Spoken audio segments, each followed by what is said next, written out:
Right now in studio with us, the beast. This guy curls my body weight. Darry Beckwith, the pride of Parkview Baptist. Guy was an all-conference linebacker at LSU. Good enough to jump aboard with us here. How are you, dude? I am doing well, Matt. I'm so glad and thrilled to be on the show. I've been waiting like 4 or 5 years. Never got a phone call. You've been on the show before. What are you talking about 4 or 5 years? First off, you don't understand the bond that we have. That's true. Working on that traction with our Friday by days, making sure that our biceps are right for the weekend. I need some help, bro. Look how small they've gotten.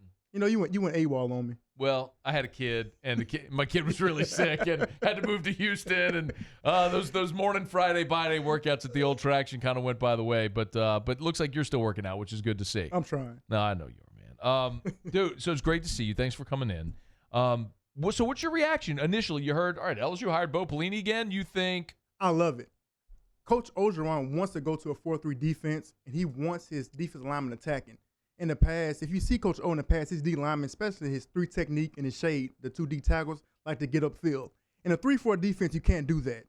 With having a 4-man front, he wants pressure from those 4 down linemen. So bringing Bo Pelini in, he's going to demand a lot. And for one thing, I can say those kids are going to know their defense in and out. To this day, I still know exactly my assignments. I know exactly what the buck linebacker is supposed to do. I still know what the wheel linebacker is supposed to do. I still know what my help is. To this day, it's been like 12 years. Why? What was so different that made that stick? It was repetition. We would do, for instance, during training camp, I can remember the first day we'll go over, it was a defense called Miami Palms. We ran Miami Palms for the first 3 days. The second day, he'll add another defense, which is called Vegas, which is a man-to-man defense. We'll run that for another 3 days. So it was a repetition, and it kept adding on. And by the time the season rolled around, you were so honed in and focused on what you had to do. And when the game time came, it was easy. It came second nature to you. Do you? I'm a little surprised by the reaction from some LSU fans that have kind of bristled at the news of bringing Bo back. And what I keep defaulting to, Darry, is, do you remember those defenses in 5, 6, and 7? Each of the 3 years Bo was defensive coordinator, LSU finished 3rd nationally in total defense. Like every major category, LSU was top 10 in every major category those years. What am I missing? So take me back then. Like when you were playing on those defenses, what was the attitude of those defenses? We took on the personality of Bo Pelini. Bo Pelini is a very, very confident guy, borderline arrogant, but that's what you need from your defensive coordinator. We took on that same personality. And like you said, we finished in the top 10 in the country 3 years we were there. Obviously, I'm a little biased for him. But look, the last year we had a few injuries in 2007. But, Matt, those first 3 games, we were the most dominant defense in the country. I think the only team that scored was Virginia Tech, and they scored late in the 4th quarter on the Tyrod Taylor quarterback sneak. And we had some injuries that year. But even the games that mattered in the SEC championship game and the national championship game, we came up big. So I'm extremely excited about this hire. Extremely excited. 07 defense was awesome. There was like the first 4 games, a quarterback didn't make it out of the game. Well, Mississippi State quarterback got knocked out. Virginia Tech quarterback got knocked out of the game. It was like every week, it was like, is anybody going to finish? That's, Darry, I think that for me is what I remember most about those defenses. It was like, damn, you knew if you were playing that defense, better bring it, man, because this is about to be a war. Like, they were so just physical and attacking and aggressive. Like, that's what I remember about those Bo Pelini defenses. Definitely. We were definitely physical. And I can remember at one particular practice, I didn't take on a particular block a certain way. And he went livid. And he came up to me, got down the stance, took his chin, knocked it underneath my helmet. He turned his hat backwards. And so for me, for Bo Pelini, he knows what individual, how to get the most out of each individual. He has a great ability to match personalities with the player. For me, you can get on me. If you got on me, I was going to react to that. Certain players he can yell at, certain players he could. But for me personally, I know he stayed on me. I mean, one day he got into me so bad at practice. And I was like, man, this is ridiculous. I quit. I don't want to do this anymore. And so he came out the field and he said, man, you know why I do that? He said, I expect more out of you than anybody else on this field. And with you being a middle linebacker, you're going to have to take certain things. You're going to have to take criticism. So if they see you react positively to criticism, then they'll react positively to criticism. So it's a great hire. I'm excited. I'm excited about it. Darry Beckwith was hanging out in studio with us, former LSU linebacker, all SEC linebacker, played for Bo for 3 seasons. So that's interesting. Give me a contrast then, because the perception of Bo is always loud, hat backwards, screaming, red face, yelling, ranting, vulgar, right? But you said like he knew how to handle different guys. Give me an example, if you remember, of a guy that he handled maybe differently. I can remember he handled Ali Highsmith differently. He didn't yell at Ali Highsmith. Obviously, he was a great linebacker, All-American linebacker. Handled him differently. He didn't approach Ali the same way he approached me. He didn't yell at Ali. If Ali made a mistake, he went and talked to him. Now, on game days, it could be a little bit different. I can remember in the national championship game, we were in cover 4, and during that game, Ali's responsibility was to have curl flat, and he missed it twice. And the guy caught the ball down the sideline with like 30 yards, and Coach Pelini goes livid.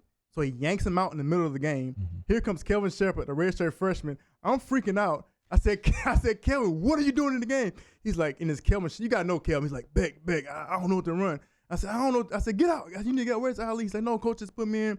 And I remember he just basically mimicked me exactly what I did. And obviously he put Ali back in the game. That's the play. And if you see that picture is on every wall to this day with him sacking the quarterback. Yeah, oh yeah. And so that he came in and made the play. But again, he know how to get the best out of each individual. Wait, so the play before, so it's the picture of him like decapitating Todd Beckman, the fumble, the strip fumble that Ali had. So the play before that is when he was yanked? He took him out the game. So that was the next play in? Yes. Because I remember what we had when he brought Shep in the game. We had a zero blitz called, and me and Shep were responsible for the A gap. And I remember it was an incomplete pass. I said, man, Ali needs to come back in the game. And so he brought Ali back in, and the next play he made that sack fumble, and Harry Coleman picked it up.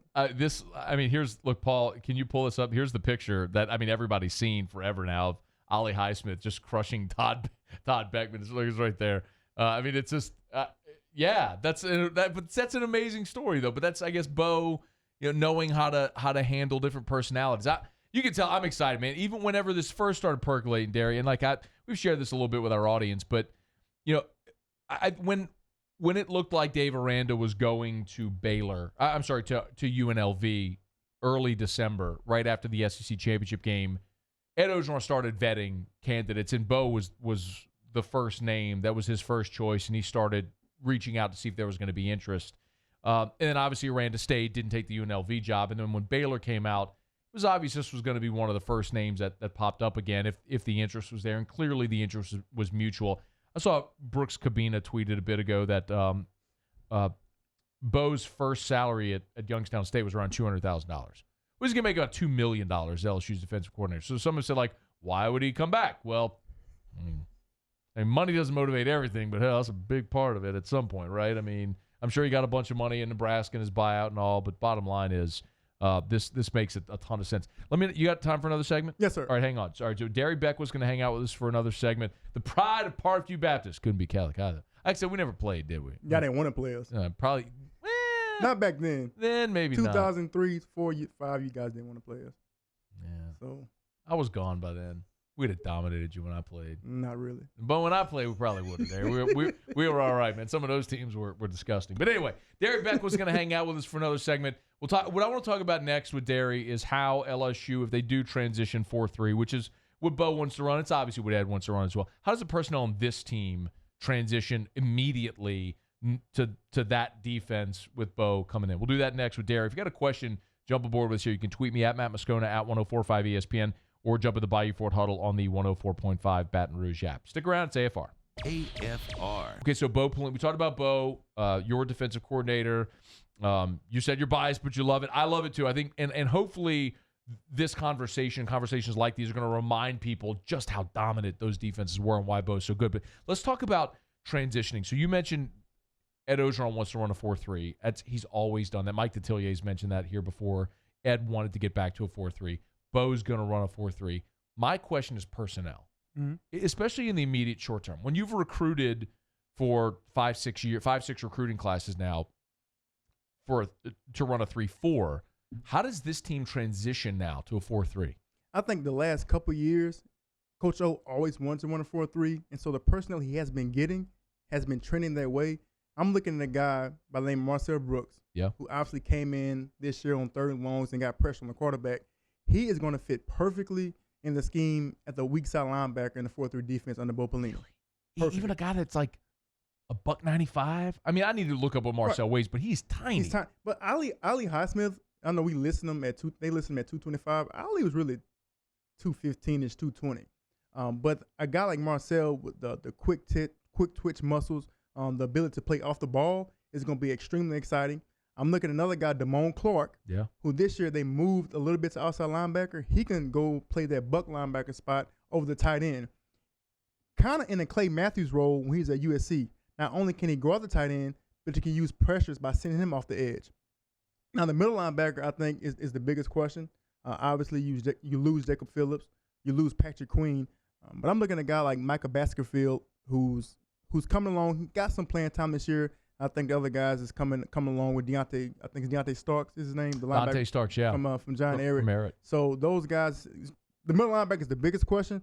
But I believe your two outside linebacker positions are going to be sold up with Damone Clark and Marcel Brooks.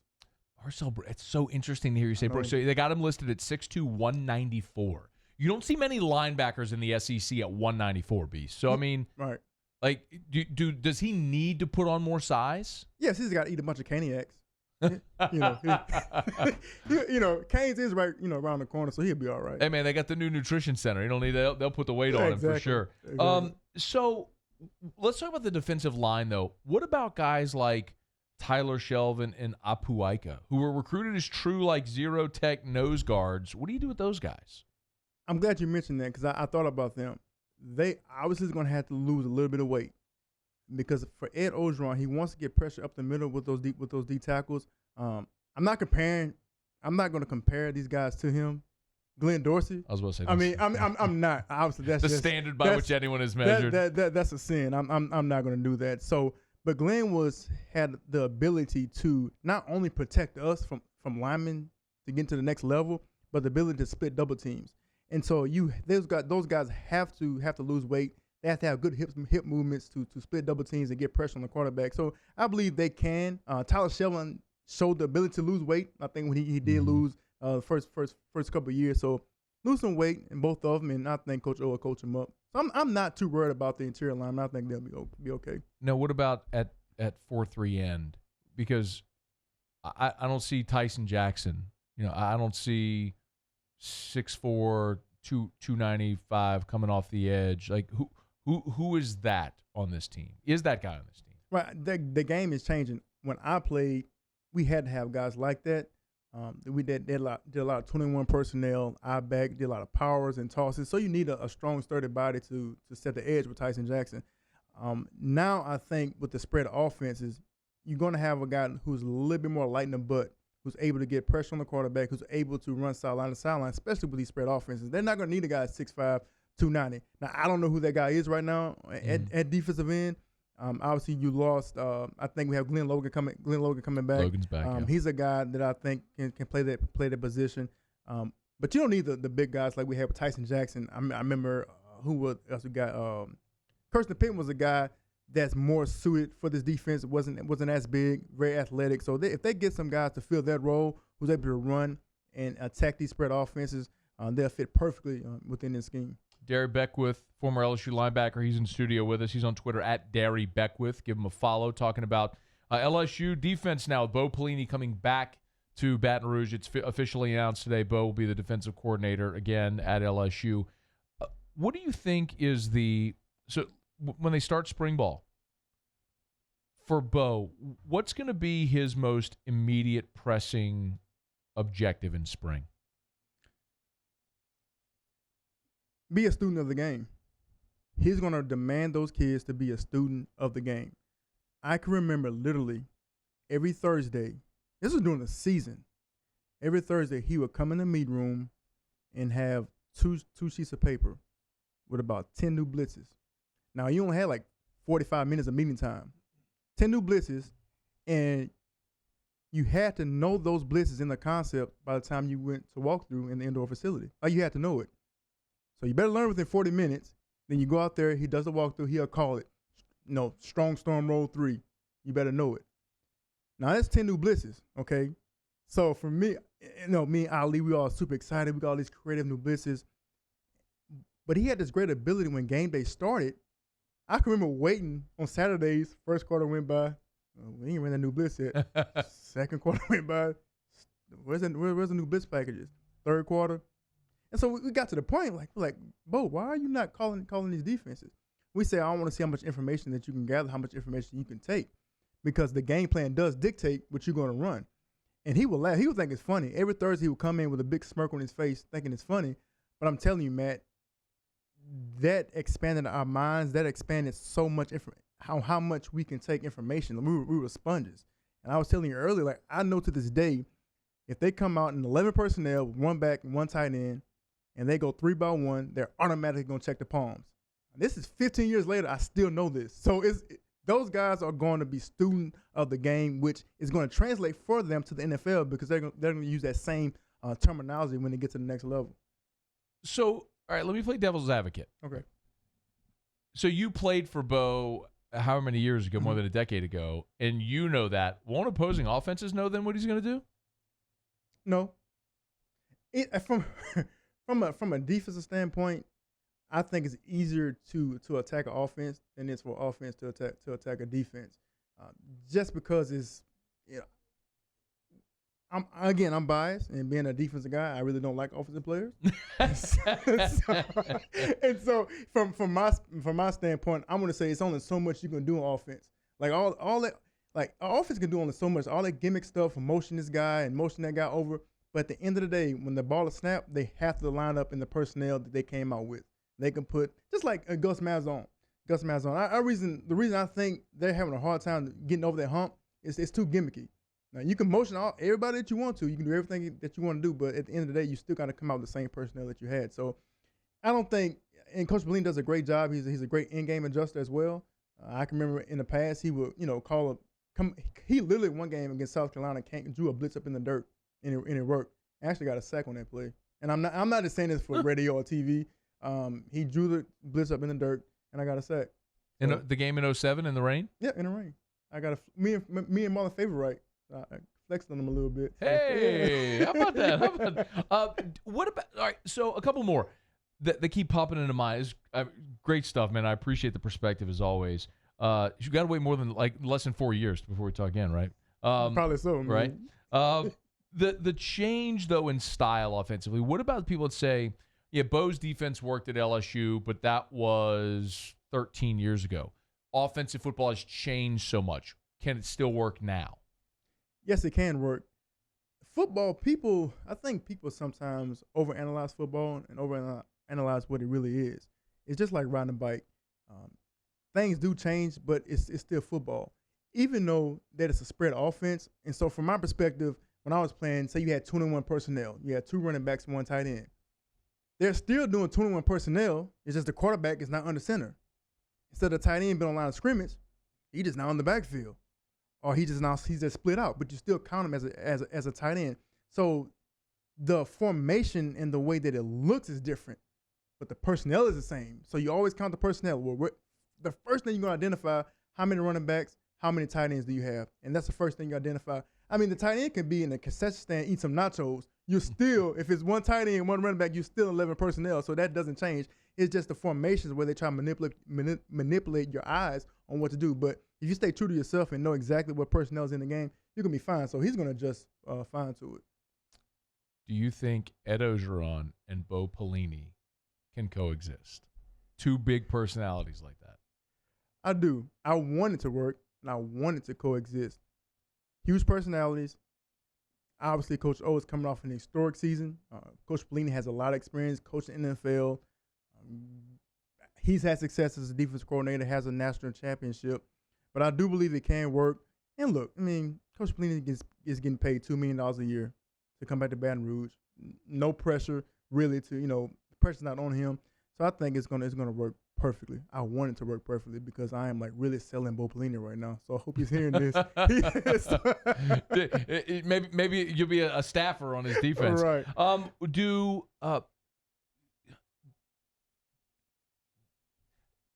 Just thinking about that personality, can you remember, did Bo ever clash with any other coaches on staff when he was here?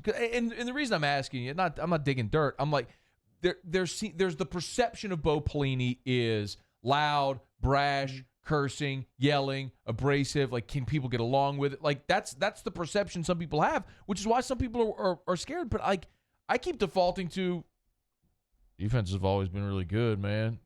It's got to work, right? He's never butted heads with the coach, and even during the game, he never raid and went off on the player in the middle of the game. Never did that. And I'm gonna tell a story, which is not really him butting heads with the coach. Obviously, it's 10 years later, so I can actually tell it now. The statute of limitations is long gone. It's all good. With. Yeah, it's all so I remember. So Coach Eck, who's a GA I told you about earlier, was on the staff at the time, and so my junior year, he told me a story about. I think it might have been my sophomore year. Coach Miles never really came on the defense side of the field. Never really interested in what defenses that we were running. He trusted Bo Pelini for obvious reasons. But it was one particular week, he was very interested in what we were running. He said, "I need to know the blitz packages. I need to know what you're running." And Pelini like, "What are you talking about?" I said, "Okay, I'll give it to him." So Pelini gave him some blitz names like Sleepy. I don't know exactly. What's the 7 dwarfs? Sneezy, Grumpy, Doc. So yeah. He gave him those names. Now we didn't have none of it implemented. He just gave it to him just fake out, blitz right? names. That's so good. So fake blitz names, and so they said one. So I forgot who we were playing. So it was like mid third quarter. We were on the field on defense, and he said Coach Miles is just yelling at him like yelling like bad. He's like, what is it? What's going on? He said, "I want Sleepy, and I want it ran now." And Pelini, there was no blitz called Sleepy. He said Pelini was laughing so hard on the sideline. So it was but that's the type of guy he is, But so what did you do? He didn't. I mean, just a different blitz. Just a different blitz, but Sleepy it was made up. Like it wasn't even. He said, "I want Sleepy." Oh man, Darry Beckwith, former LSU linebacker, all SEC. Dude, it's been so good to catch up, man. Thank you, man. I appreciate you for spending a couple of minutes.